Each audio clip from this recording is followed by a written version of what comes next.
Magandang araw po sa inyo. Ako nga po pala si Lani. Mahigit 10 taon na akong janitor sa iba't ibang paaralan.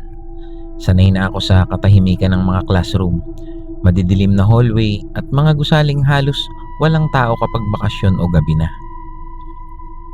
Marami na rin akong narinig na kwento tungkol sa mga multo sa paaralan. Pero hindi ako kailanman naniwala. Hanggang sa ma-assign ako sa isang lumang pampublikong eskwelahan na halos 50 taon nang nakatayo. Nagsimula ang lahat noong kasagsagan ng semestral break. Walang estudyante sa loob ng campus at iilan lang kaming empleyado na pumapasok para maglinis at maghanda sa pagbukas ng klase. Dahil kulang kami sa tao, madalas akong naiiwan hanggang alas 7 ng gabi para tapusin ang paglilinis ng ikatlong palapag. Luma na ang gusali. Maririnig mo ang pag-ungol ng kahoy, nakisame at ang paglangit-ngit ng mga lumang bintana kahit wala namang hangin. Sa unang linggo wala naman akong napansing kakaiba. Hanggang sa isang hapon, habang nagwawalis ako sa pinakadulong classroom, napansin kong may isang babaeng dumaan sa hallway. Nakaitim siya, mula ulo hanggang paa. Mahaba ang buhok at mabagal ang paglalakad. Akala ko ay isa sa mga guro kaya ipinagpatuloy ko lang ang ginagawa ko. Paglabas ko makalipas ng ilang minuto, wala na siyang bakas. Hindi ko naman na yun pinansin dahil busy nga ako. Kinabukasan muli ko siyang nakita. Parehong oras, parehong hallway. Mabagal pa rin ang paglalakad niya. Hindi ko makita ang mukha niya dahil nakayuko siya. Nagtaka lang ako dahil wala namang ibang tao sa ikatlong palapag. Lumipas ang ilang araw halos araw-araw ko na siyang nakikita. Hindi naman siya lumalapit, hindi rin siya lumilingon. Palagi lang siyang naglalakad papunta sa dulo ng koridor kung saan may lumang silid na matagal nang hindi ginagamit. Napansin ko rin na tuwing makikita ko siya, parang iba yung pakiramdam. Tumatahimik ang paligid. Para bang humihinto ang hangin. Tapos lumalamig ang pakiramdam ko. Isang Biyernes, inabot ako ng alas 8 ng gabi dahil sa paglilinis ng mga bintana. Sobrang dami kasing dumi ng mga bintana noon. At ako na lang ang natira sa buong gusali. Habang pinupunasan ko ang sahig, may narinig akong mabagal na yabag sa hallway. Hindi ko pinansin nung una kasi dali-dali na ako. Pero hindi ito humihinto. Unti-unti itong lumalapit. Nang sumilip ako sa pintuan, wala akong nakita. Pagbalik ko sa loob ng classroom, napansin kong may basang bakas ng paa sa bagong map kong sahig. Oo, mga bakas ng paa. Parang nilakaran yung minamapan ko. Iisa lang ang direksyon, puro papasok. Walang bakas na palabas. Kinabahan na ako. Mabilis kong tinapos ang trabaho at bumaba. Kinabukasan, ikwinento ko yun sa matandang utility worker na matagal na nagtatrabaho sa paaralan. Ayun, at hindi siya nagulat. Napailing na lang siya. Ayon sa kanya, may matagal ng kwento tungkol sa isang babaeng laging nakaitim na nagpapakita sa ikatlong palapag. May mga dating guro at janitor na nakakakita na daw dito. May ilan pang nag-resign dahil sa sunod-sunod na kakaibang karanasan. Hindi naman daw ito nananakit. Pero bihira daw ang makakita sa kanya ng higit sa isang beses. Lalong nagtaka ako. Kung ganun, bakit halos gabi-gabi ko siyang nakikita? Makalipas ang isang linggo, nangyari ang hindi ko malilimutan. Bandang alas 7 yun ng gabi, habang isinasara ko ang huling classroom, napansin kong bukas ang ilaw sa lumang silid sa dulo ng koridor. Sigurado akong walang gumagamit doon. Lumapit ako. Bahagyang bukas ang pinto. Pagtingin ko sa loob, wala akong nakitang tao. Pero napansin kong may isang lumang upuan na nakaharap sa pisara. Unti-unti akong pumasok. Sa mismong harapan ng silid, may malaking salamin na matagal nang nakakabit sa dingding. Napatingin ako roon. Sa refleksyon, ako lang ang naroon. Pero ilang segundo lang ang lumipas, may nakita akong babaeng nakaitim nakatayo sa likod ko. Hindi ko siya narinig na pumasok. Hindi ko rin naramdaman ang presensya niya. Dahan-dahan akong lumingon. Wala naman akong nakita.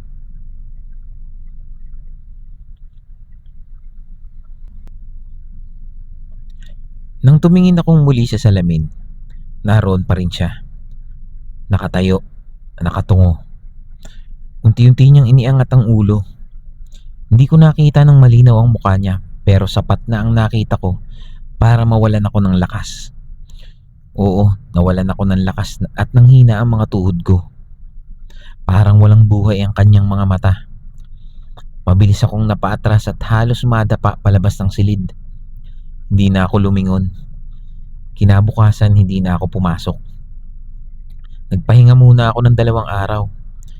Pagbalik ko sa eskwelahan, napansin kong wala na ang lumang salamin sa silid. Ayon sa principal, ipinatanggal daw yon dahil marami na ring empleyado ang nagsasabing may nakikita silang kakaiba kapag tumitingin doon sa gabi. Hanggang ngayon ay nagtatrabaho pa rin ako bilang janitor, pero sa ibang paaralan na. Hindi ko na muling nakita ang babaeng nakaitim. Pero hanggang ngayon, tuwing nakikita ko ang mahabang hallway sa lumang gusali, kusa akong napapatingin sa pinakadulo. Dahil minsan, hindi lahat ng aninong nakikita natin ay gawa lang ng ilaw. At may mga lugar na kahit ilang beses mo nang linisin, may mga bakas na hindi kailanman mabubura.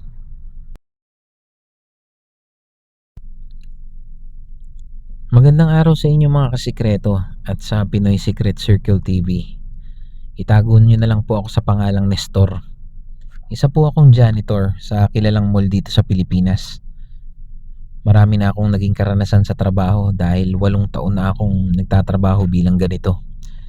Naglilinis ako ng comfort room, food court, sinihan, at maging sa mga lugar na hindi naaabot ng mga customer. Madalas ay night shift ang assignment ko. Kaya sanay na ako sa katahimikan ng mall kapag sarado na ito. Nangyari ito halos 4 na taon na ang nakakalipas. Bandang 10:00 ng gabi nagsasara ang mall. Pagkatapos umalis ng mga customer, nagsisimula ang trabaho naming mga janitor. Doon kami pinakaabala dahil kailangang malinis ang buong gusali bago magbukas kinaumagahan. Noong gabing yon, ako ang naatasang maglinis sa 3 palapag. Nandun kasi ang mga tindahan ng appliances at ilang opisina.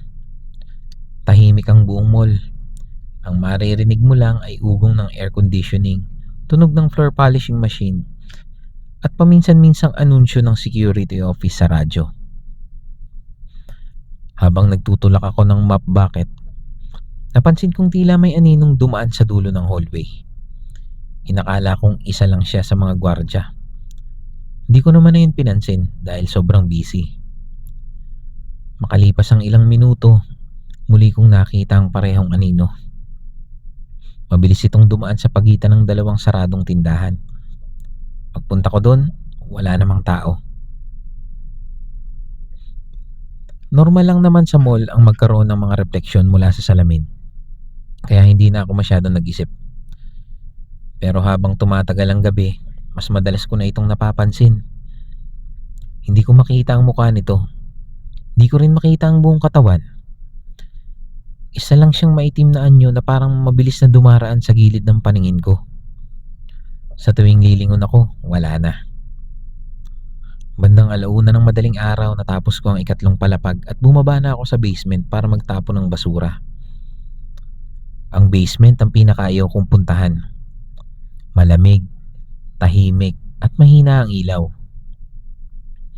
Habang itinutulak ko ang malaking lalagyan ng basura, napansin kong parang may isa pang anino sa tabi ko. Akala ko sarili kong refleksyon. Pero nang huminto ako, huminto rin ito. Habang humakbang ako, parang nahuli ng ilang segundo ang galaw nito. Doon ako unang kinabahan. Sinubukan kong huwag na lang itong isipin. Pagkatapos kong maitapon ng basura, bumalik ako sa elevator. Habang naghihintay, napansin kong Ako lang ang tao sa basement. Pero sa makintab na pintuan ng elevator, dalawa ang anino. Isa ang sa akin at isa pa nakatayo mismo sa likod ko. Mabilis akong lumingon. Wala. Pagharap ko ulit sa pintuan, isa na lang ang anino. Hindi ako mapakali. Kinabukasan, ikwinento ko yun sa ibang janitor. Ayon sa kanila, matagal na raw may mga empleyadong nakakaranas ng ganun. Hindi lang daw janitor, pati rin mga security guard tsaka mga maintenance personnel. May mga pagkakataon daw na may aninong sumusunod sa mga empleyadong mag-isang naglilinis sa gabi. Di naman daw ito nagsasalita. Pero kapag napansin mo raw ito ng ilang sunod na gabi, mas lalo itong lumalapit at mas lalong sumusunod sa'yo. 3 gabi matapos ang una kong karanasan, ako naman ang naka-assign sa parehong palapag. Bandang 2:00 na madaling araw, habang nagmamap ako sa harap ng isang saradong department store, may napansin akong kakaiba. Di ako gumalaw, pero gumagalaw ang anino ko sa sahig. Parang may isang taong naglalakad sa likod ko, unti-unti. Palapit. Hindi ko magawang lumingon. Pakiramdam ko nanigas ang buong katawan ko. At pagkaraan ng ilang segundo, biglang bumalik sa normal ang anino. Nakahinga ako ng malalim. Akala ko naman tapos na. Pero nang itinaas ko ang ulo ko, may CCTV monitor na nakaharap sa hallway. Kitang-kita ko ang sarili ko sa screen.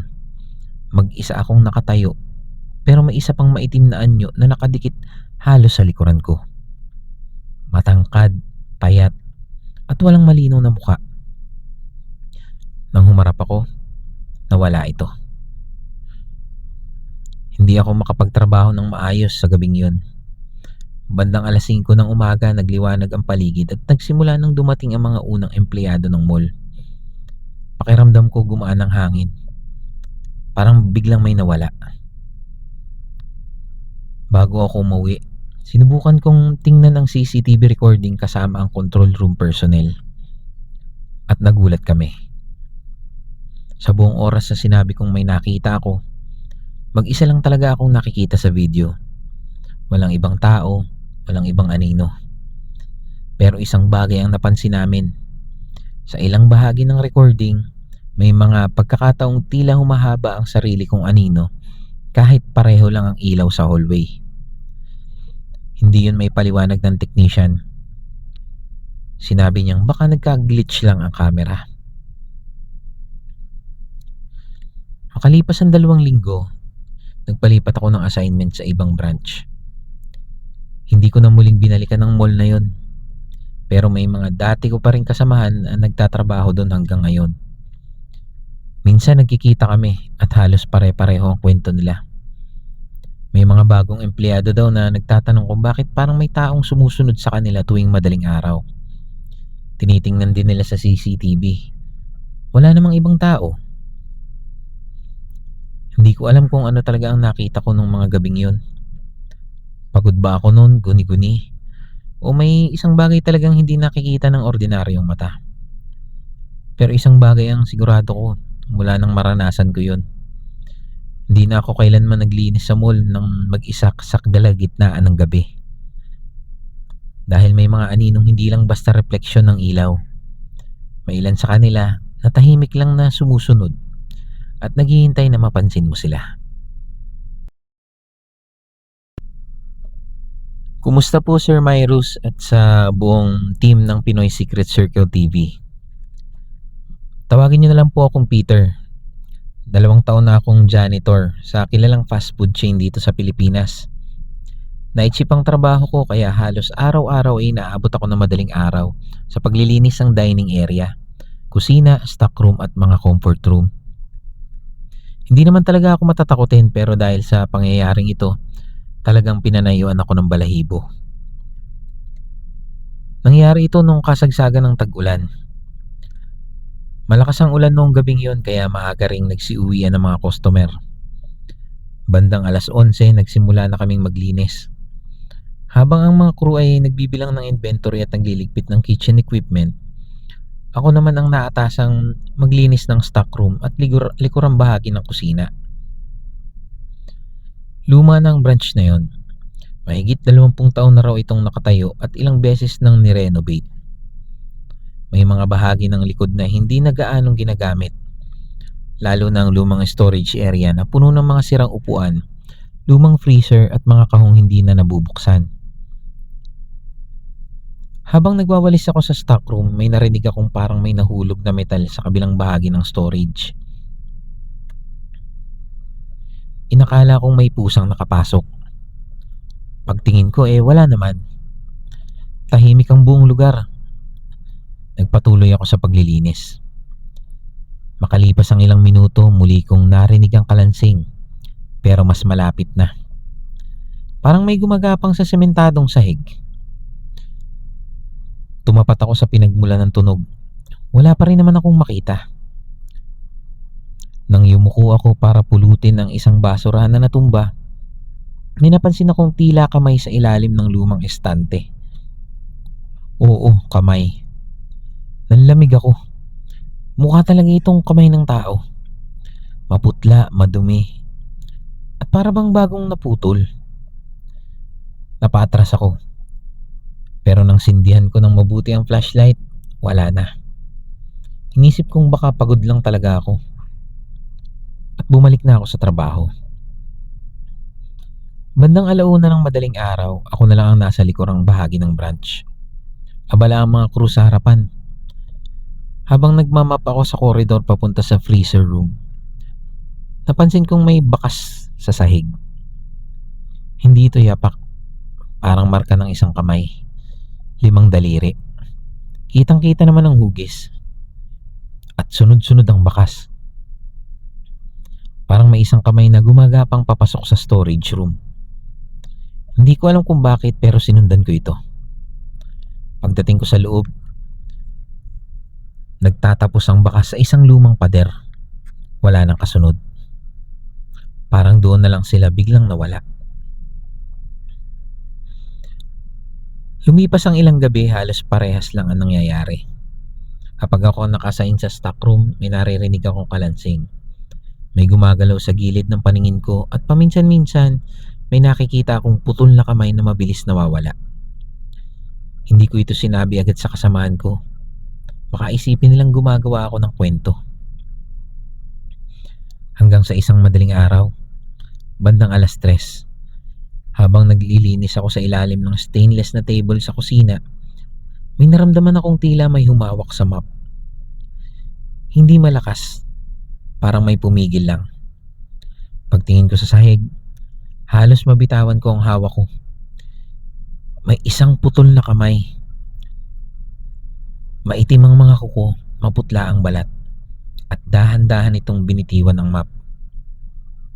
Hindi ito gumagalaw na parang normal na tao. Parang may sariling buhay. Unti-unti itong gumapang papunta sa ilalim ng lumang freezer. Hindi ako nakasigaw. Nanigas lang ako. Nang laksan ko ang loob kong silipin ang ilalim ng freezer, wala na siya. Kinabukasan, napansin ng supervisor na namumutla ako. Oo, ikwinento ko sa kanya. Nagkatinginan ang mga matatagal na empleyado. May isa silang nasabi na matagal na raw may kwento tungkol sa branch na yon. Noong ginagawa pa raw ang unang renovation, maraming taon na ang nakalipas. May maintenance worker ang naaksidente habang nag-aayos ng lumang makina sa kusina. Malubha raw na pinsala ang isa niyang kamay. Hindi ko na alam kung gaano katotoo ang kwento dahil wala namang opisyal na record na ipinakita sa akin. Pero simula raw noon, may ilang empleyado nang nagsasabi na may nakikita silang putol na kamay sa likurang bahagi ng branch, lalo na kapag madaling araw at mag-isa lang silang naglilinis. Makalipas ang 1 linggo, nangyari ang huli kong karanasan. Ako ang huling lumabas sa stockroom. Habang pinapatay ko ang ilaw, may kung anong kumalabog sa likuran ko. May isang lumang kahon na bumagsak sa sahig. Lumapit ako upang itayo ito. Pagyuko ko, may nakita akong bakas ng 5 daliri sa makapal na alikabok. Parang may kamay na dumaan doon ilang segundo pa ang nakalipas. Pero ang mas nakakapagpatayo ng balahibo ko, iisa lang ang bakas. Walang kasunod na braso, walang paa, kamay lang. Unti-unti itong nagpatuloy sa sahig hanggang makarating sa madilim na sulok ng storage. At doon isa-isa itong naglaho. Hindi na ako nagtagal sa branch na yon. Pagkaraan ng ilang buwan ay lumipat na ako sa ibang trabaho. Hindi ko na muling nakita ang putol na kamay. Pero hanggang ngayon tuwing kumakain ako sa isang fast food na bukas pa rin kahit hating gabi, hindi ko maiwasang mapatingin sa pintuan papunta sa kusina. Dahil alam kong may lugar na kahit gaano kalinis sa paningin, may mga bakas na nakaraan na hindi kailanman nabubura. At baka sa oras na magsara ang pinto at umalis ang huling customer, may isang kamay na muling gumagapang sa malamig na sahig. Tahimik at naghihintay ng susunod na makakakita sa kanya.